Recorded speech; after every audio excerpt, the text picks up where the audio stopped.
નમસ્કાર વિદ્યાર્થી મિત્રો, ધોરણ 11 ભૌતિક વિજ્ઞાનમાં પ્રકરણ 2માં આપણે થોડાક આગળ જઈએ અને નવો ટોપિક પૂરક રાશિઓ. કઈ રાશિઓ? પૂરક રાશિઓ. તો અહીંયા ધ્યાન આપજો.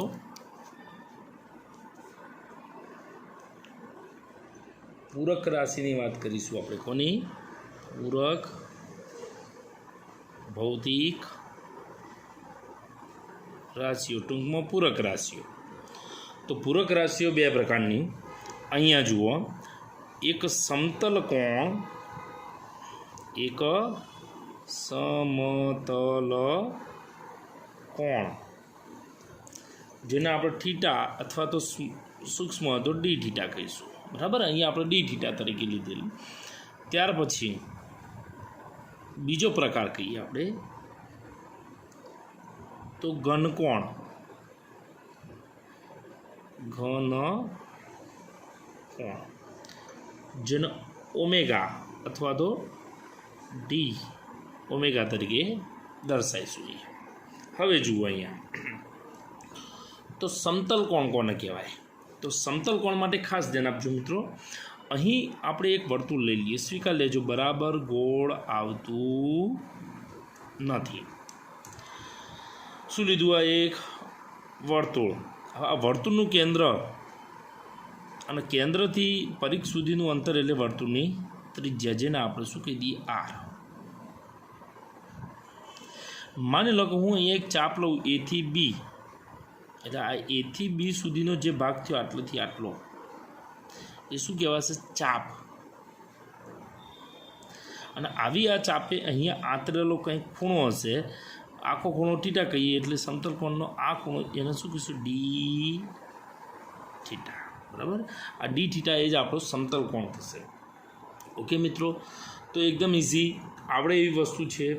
તો જુઓ, હવે સમતલ કોણ કોને કહેવાય એના માટે હું એક સિમ્પલ સ્વરૂપ આપી દઉં. ચા તીખી,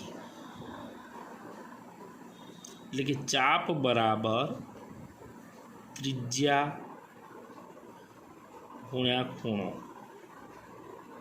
આપણે સમતલ કોણ એટલે ખૂણો જોઈએ, તો ખૂણાને કરતા કરો. આ સૂત્ર એટલા માટે ઇઝી રહેશે, કારણ કહું હું તમને કે જો ખૂણો બરાબર લખીએ આપણે, તો ખૂણો બરાબર શું થશે? ચાપ ભાગ્યા ત્રિજ્યા. પરીક્ષામાં ઘણું બધું ટેન્શન હોય, અને આવી ભાગાકારવાળું કોઈ સૂત્ર હોય એને આપણે એક જ લાઈનમાં કરી દઈએ તો ઘણું સારું. એ ગુણાકારમાં રૂપાંતરિત થઈ જાય. એટલે ત્રિજ્યા ગુણ્યા ખૂણો કે ખૂણો ગુણ્યા ત્રિજ્યા લખો ચાલો. પણ ચાપ ભાગ્યા ત્રિજ્યા, ત્રિજ્યા ભાગ્યા ચાપ એ ખોટું પડે. કારણ ખૂણો બરાબર હકીકતમાં ચાપ ભાગ્યા ત્રિજ્યા. પરીક્ષાના ટેન્શનમાં તમે શું લખી દો? ખૂણો બરાબર ત્રિજ્યા ભાગ્યા ચાપ. એકદમ ખોટું. ક્લિયર? એટલે ખાસ ધ્યાન રાખવાનું. આ સીધી લાઈનમાં આપણે યાદ રાખીશું. બરાબર, ચા તીખી ઉપરથી યાદ રહી જશે આખું. તો મિત્રો, આ આઈડિયાથી જ આપણે આગળ વધવાનું. અને હવે જુઓ, હવે નાની નાની આઈડિયાથી આપણને ફિઝિક્સ સહેલું પડશે. તો આપણી જોડે ખૂણો આવી ગયો. હવે આ જ ખૂણાના આપણે શું કહેવાના? આ ખૂણો એ જ આપણો સમતલ કોણ થશે.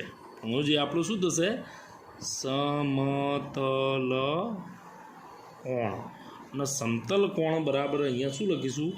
વર્તુળની ચાપ ભાગ્યા તેની ત્રિજ્યા. સમતલ કોણની વ્યાખ્યા આમાંથી બહાર આવી જાય. તો કે કઈ રીતે? તો કે જુઓ, સમતલ કોણ એટલે વર્તુળની ચાપ અને ભાગ્યા તેની ત્રિજ્યા. આપણે કહી શકીએ ને કે વર્તુળની ચાપ અને તેની ત્રિજ્યાના ગુણોત્તરને સમતલ કોણ કહે છે. અરે વાહ! તો આના ઉપરથી આપણને વ્યાખ્યા આવડી જાય. તો વ્યાખ્યા શું થશે? વર્તુળની ચાપ અને તેની એટલે વર્તુળની ત્રિજ્યાના ગુણોત્તરને સમતલ કોણ, જેને ડી થીટા કીધું ને, સમતલ કોણ કહે છે. એકદમ ઇઝી. બીજું, આના માટે કહીએ તો સમતલ કોણને આપણે શું કીધું? તો અહીંયા જુઓ, ડી થીટા. એટલે આમ લખી શકું, ડી થીટા બરાબર શું થશે? તો કે વર્તુળની ચાપ, એટલે કે ઉપરની સાઈડ ચાપ આવશે. આ ચાપને માની લો કે આપણે ડી એસ, સરફેસ પરનું નાનો ભાગ, તો અહીંયા કહી શકીએ ને ચાપ ડી એસ ભાગ્યા તેની ત્રિજ્યા એટલે શું કહેવાય? આર. તો આ થઈ ગયું એનું સૂત્ર. ચલો અહીં સુધી ઓકે. ત્યાર પછી એક વિશેષ માહિતી આપું તમને, જુઓ અહીંયા. તો આજે આપણે સમતલ કોણ કહીશું એનો એકમ, તો એકમ તરીકે આપણે આનો એકમ રેડિયન લઈશું, જેના સંકેતમાં RAD વડે દર્શાવીશું. બરાબર. હવે મહત્તમ સમતલ કોણ એટલે આખું વર્તુળ ગણી લો, અને આખું વર્તુળ ફરીએ એટલે ટોટલ ખૂણો કેટલો થાય, તો કે આખું વર્તુળ ફરો તમે આવી રીતે, આ એ બિંદુએથી ફરી અને આમ પડતા પાછા એ બિંદુએ આવો તો ટોટલ કેટલું થાય, 2π થાય. બરાબર. તો અહીં આગળ 2π રેડિયન થશે. તો માટે કહી શકીએ કે સમતલ કોણનું મહત્તમ મૂલ્ય અથવા તો મહત્તમ સમતલ કોણ બરાબર કેટલો થશે, 2π રેડિયન.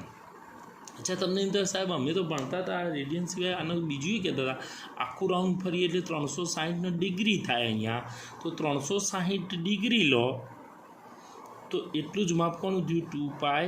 જેને આ બંને માપ સરખા થાય મિત્રો. બરાબર. આના ઉપરથી એક સરસ સંબંધ મળે આપણને, તો કે 1 ડિગ્રી બરાબર કેવું કેટલું થાય, તો કે 2π ભાગ્યા 360 રેડિયન. એનો મતલબ કે 1 ડિગ્રી બરાબર પાય ભાગ્યા 180 રેડિયન કહી શકીએ. અને આનાથી ઉલટું લખવું હોય તો આ બે ઉડાડી મેળશો ને એટલે નીચે 180 થઈ જશે. આનાથી ઉલટું લખવું હોય કે 1 રેડિયન બરાબર કેટલી ડિગ્રી, તો 1 રેડિયન એટલે આ પેલી બાદ નાખો એટલે ઉલટાઈ જશે, 180 ભાગ્યા પાય. આ ડિગ્રીમાં રૂપાંતરિત થઈ ગયું, રેડિયનમાંથી ડિગ્રી અને ડિગ્રીમાંથી રેડિયનમાં. તો મિત્રો એકદમ ઇઝી. તો આ સમતલ કોણ તમને ફાવશે, એકદમ ઇઝી સરળ ટોપિક છે. આવીને આવી આપણે વાત કરીએ ઘન કોણની.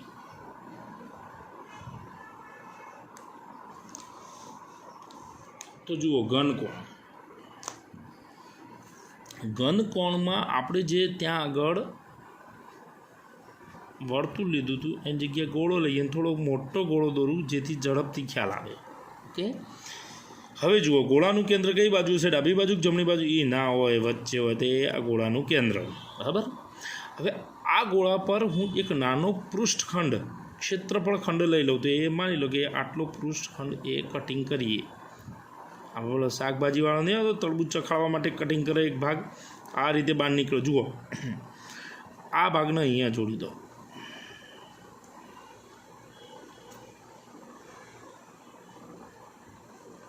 આ જે લીટા દોર્યા ને એ કેન્દ્રથી પરિઘ સુધીનું અંતર શું બતાવશે, ત્રિજ્યા. અહીંયા આપણે નાનો ક્ષેત્રફળ પૃષ્ઠખંડ લઈ લીધો આટલો. બરાબર. તો આ પૃષ્ઠખંડ જે આપણે લીધો એ પૃષ્ઠખંડ એનું ક્ષેત્રફળ શું કહી દઈએ, DA. સૂક્ષ્મ એવું આખું હોત તો એ કહી દો.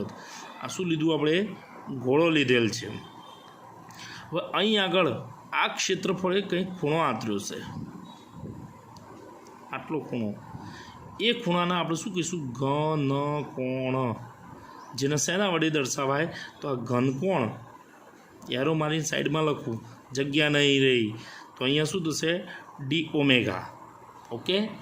તો આ થયો ઘનકોણ. તો ઘનકોણનો વ્યાખ્યા આપવી હોય તો આપણે આકૃતિ મુજબ આપી શકીએ, અર્થાત સૂત્ર મુજબ આપી શકીએ. હવે આકૃતિ મુજબ કઈ રીતે અપાય, તો જુઓ ગોળાના પૃષ્ઠ પરના આ જે ક્ષેત્રફળ DA એને ગોળાના કેન્દ્ર આગળ આંતરેલો કોણ એને જ આપણે શું કહીશું, ઘન કોણ. માટે હું અહીંયા વ્યાખ્યા લખવી તો આ રીતે લખીએ કોણ, ગોળાના પૃષ્ઠ પરના ક્ષેત્રફળે ગોળાના કેન્દ્ર સાથે આંતરેલ કોણને કયો કોણ કહીશું, ઘનકોણ કહેવાય. એટલે કે ઘનકોણ કહે છે કે જેનું સૂત્ર કહેવું તો આ રીતે થશે. જુઓ પેલાને જેવું જ, પણ ખાલી અહીંયા જુઓ ખૂણો હતો ને એ ખૂણો બદલાઈ ગયો.